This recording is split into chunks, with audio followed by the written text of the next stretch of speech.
Hi, this is Amanda from The Machinist, and you are watching Heavy New York. Heavy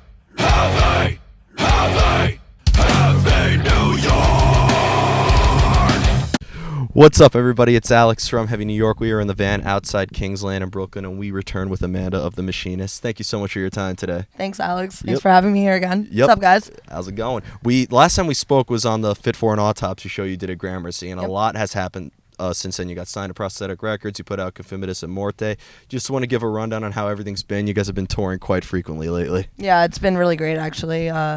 We just finished up a tour with Falsifier and Second Death. We did a little East Coast run with them. It was really, really fucking awesome. Right now, tonight is actually our first night with Sentinels in Bordeaux. We're doing about a week run with them. Should be fun. Yeah, we've been busy, man. That's incredible. No, we are. What I've noticed with Confimitus and Morte is that there was a bit of a different sound on it than the last CP that I listened to. Like, from listening to Wake Up and Colorless, and then listening to a song like Empire State of Emergency, there's a lot of differences. Was there a preconceived idea on how you wanted Confimitus and Morte to sound, or was there like a lot of improvising and things kind of fell into place? I would say that it was more improvising than anything, especially with the writing process. It was just, it was a lot of Josh and his crazy mind, and he wrote a lot of different things, and we kind of just picked out what we thought would fit, and then we came out with that album. So yeah.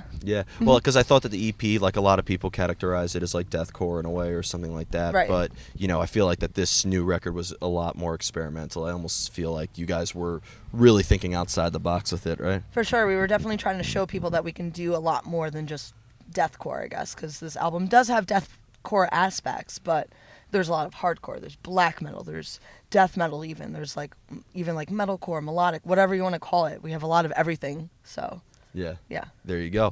One thing I was curious about as a vocalist for you, do you need to hear music in order to come up with lyrics, or being that your music I feel like you write very meaningful and relatable and serious lyrics, does a concept ever help determine like the outcome of the music? It goes both ways. I would say that with this album, I was definitely in a dark place, and most of the time, my lyrics come from being in a dark place. I struggle with depression, as many of us do, and that's why we all can relate to so many things, I think. So for me, my depression, what helps me with my depression, is being able to write my feelings down. And so a lot of my feelings turn into these lyrics, and a lot of people can relate to them, and I feel like that's really important. So especially with this album, it was super right then and there, and it was like what I was feeling, and that's how they all came up. It was, and we talked about a lot of serious things, like things that I never thought I would be able to speak about. I wrote them through lyrics. So it's really important. Are the lyrics meant to kind of be open to interpretation, or is the goal to kind of maybe get the listener to see things from your point of view, maybe inform them on a certain matter? I guess I would like it to be more of a thing where the listener can see what I'm trying to say without it being so obvious. That's what's so beautiful about lyrics. It's like poetry, it's up for interpretation, but at the end of the day, you get the message. I've had a lot of people hit me up and been like, hey, I've been through the same thing as you, and I'm like, wow, you actually know what I was talking about, what I was speaking about when I was writing these lyrics, and when I scream them, when I sing them, whatever it may be, people understand. It's really great that they are up for interpretation, but at the end of the day, I do want people to see my message, and I want to be heard for what I believe in, for what I've been through. I want people that have been through the same thing to relate. But also, if they make any listener feel differently, then that's fine.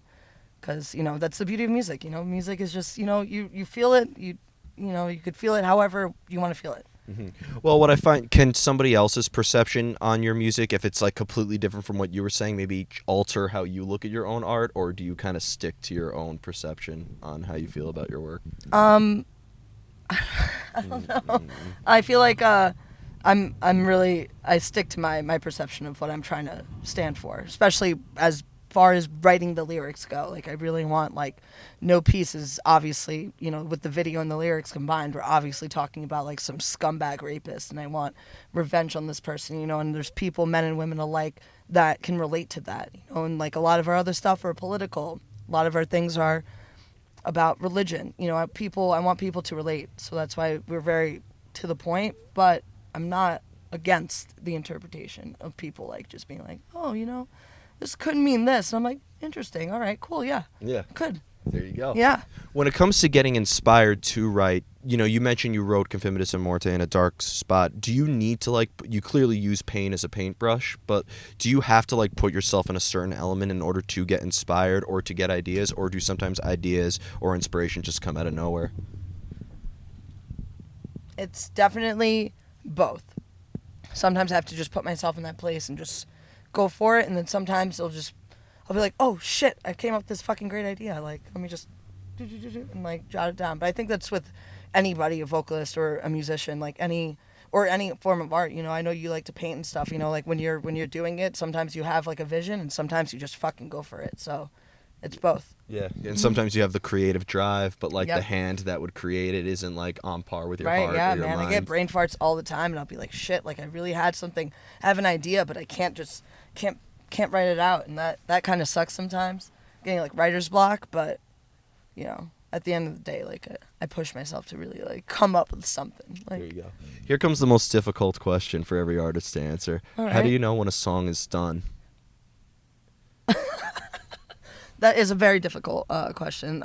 Cue the Jeopardy music. I have no, I don't know. For me, it's when I feel accomplished personally as a vocalist, But I can't really speak for my band as a whole, because you can listen to a song after doing pre-production like a bunch of times and be like, shit, like we gotta tweak this, we gotta do that. Oh my god, this would sound sick here. So really, I guess it just depends on the artist and like their ear and their eye for what they want. Oh, There you go. Oh, it's all good. Wow, this actually looks even better. whoa. There you go.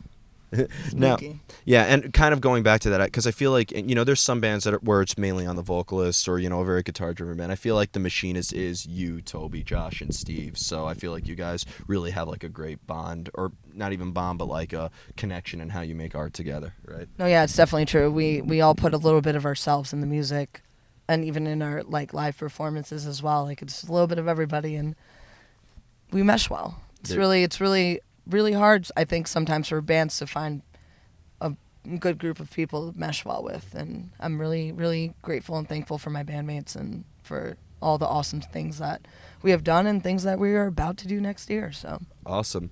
One thing I was always curious about is, I have two more questions for you, is, seeing you live is a very different experience than listening to you on the album or something like that. So when you are playing live, is it a completely different mind frame versus when you're like in the studio or in a practice space, because you have to interact with the crowd and everything like that? Or is there maybe like a similar method or energy behind the madness? no, I would say that it's two totally different places. In the studio, they allow you time to like do things over and over again. When you're on stage, you gotta play that song, play it once, however you're gonna do it, just do it.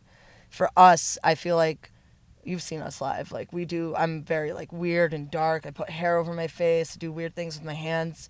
I just kind of have like a theatrical sense to my performance, I guess, and that's not something I do when I'm in the studio. Like I'm not like crouching over like behind a vocal booth and like being weird and whatever.